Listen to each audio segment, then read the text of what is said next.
Bonjour à tous. Géorgie, un homme abat sa maîtresse car elle l'insulte en l'attaquant sur la taille de son sexe. Explication dans cette vidéo. Jeudi 18 juin 2020. Nous sommes à Augusta, sur la côte est des États-Unis. Une ville mondialement réputée pour ses tournois de golf et parce que James Brown, le maître de la soul music, y a longtemps vécu. Seulement ce qui va suivre, l'immortel interprète de Sex Machine n'en aurait certainement pas fait un tube. Ce matin-là, le soleil se lève lentement dans les vitres de l'Augusta Convention Center, le parc des expositions dressé sur Reynolds Street. À droite, l'hôtel Marriott. À gauche, un jardin japonais. Tout ici a l'air neuf et propre. Les bâtiments de briques orange ont cette couleur d'autobronzant qu'on trouve chez certains ex-présidents américains.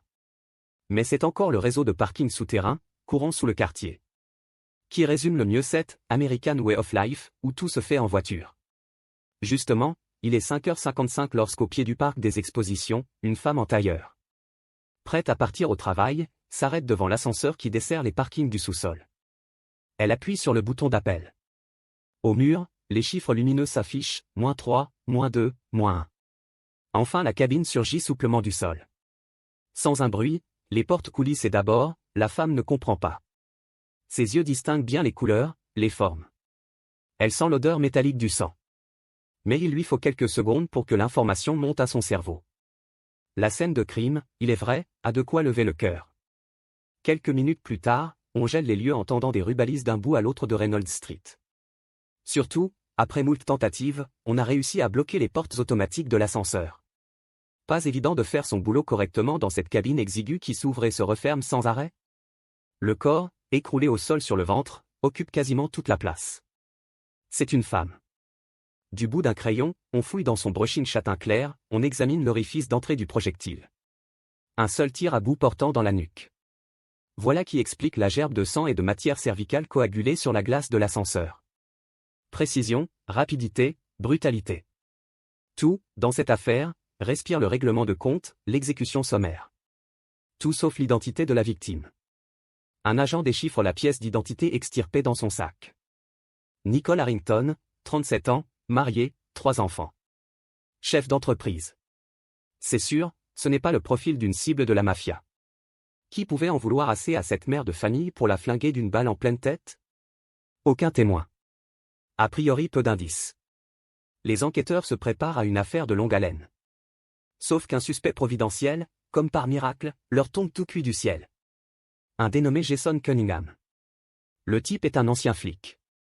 Viré 2 ans plus tôt de la police pour conduite sous l'emprise de stupéfiants. Il dirige désormais une entreprise de gestion immobilière, mais a gardé des amis au bureau du shérif. C'est à l'un d'eux, ce matin-là, qu'il téléphone peu après la découverte du corps pour confier d'une voix blanche. J'ai fait une connerie la nuit dernière. Ce demi-aveu, couplé aux images de vidéosurveillance, convainc les policiers d'Augusta.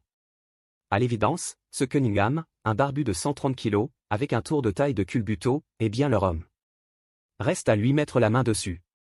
Le gars n'est pas chez lui. Sa femme, qui tombe des nues, ne peut même pas dire à quelle heure il est rentré cette nuit. Les recherches s'intensifient. À 9h45, Jason Cunningham est finalement repéré à 40 minutes de son domicile. Dans sa voiture à l'arrêt, sur un vaste terrain de camping. Il contemple les eaux calmes du lac tout proche. Remarque-t-il, dans ses rêveries amères, l'armada d'hommes en armes qui approchent prudemment? En tout cas, un revolver jaillit dans sa main. N'approchez pas, crie-t-il.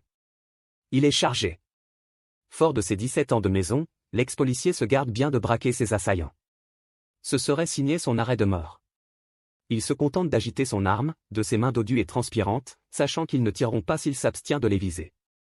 Jette ton arme par la vitre, hurlent ses anciens collègues. Mais Cunningham s'entête. Débute alors un siège pénible, 8 heures de négociations tendues au terme desquelles. Épuisé, le barbu s'extrait lourdement de sa voiture. Avec difficulté, on le menotte, puis on l'embarque en garde à vue pour des aveux qui vont rester dans les annales. De mémoire de flic, on n'aura jamais entendu mobile aussi mince. Pire que mince même. Tout petit. Microscopique.